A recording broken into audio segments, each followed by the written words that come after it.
A Washington County, Tennessee man still missing almost 2 months after Hurricane Helene brought devastating flooding to our region. Steven Cloyd's family is continuing to search for him. News Channel 11's Leah Johnson spoke with the search team members and Cloyd's loved ones about their ongoing efforts to find him. Good evening, Leah. Casey, the search for Steven Cloyd continues. Rescue teams have been on the ground working every day to find Steven, trying to cover as much ground as they can.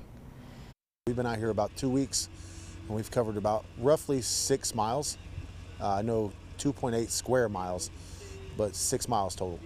Steven Cloyd was last heard from around 2 in the afternoon the day Hurricane Helene brought catastrophic flooding to the region. His brother Gary says he received a text message from him and knew he was in trouble.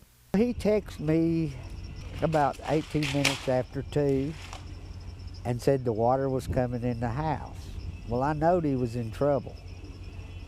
And you know, I left work and got stuck between 2 creeks and the river and the mountain and watched it rise. And I was stuck there for hours.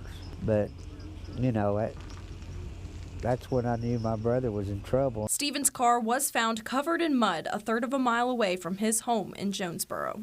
Steve was a good guy. He was very loved by the people that knowed him. And you just had, if you knew him, you'd be out here looking for him too.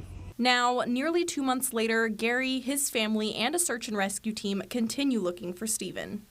A group of volunteers and ourselves have came together to help Steven in East Tennessee. We're running canines and dogs as well as some helicopters. Right now it's a fight against the elements as well as the debris, and the time crunch is a big thing. James Dari with a search and rescue team from out of state says they started searching in specific areas where Steven might be. We start in canvas, we do a grid search on the whole area that we can where it started, and then we'll push farther down and then work our way back up. Specific areas, marked areas, areas of interest. But teams have not given up hope. They plan to find more people to help with the search. Bringing a second dog team in, sending some boats up the river. More volunteers, obviously, and trying to make contact with local legislation to get us some help out here. I lost my house, I've lost my brother, and it's just overwhelming.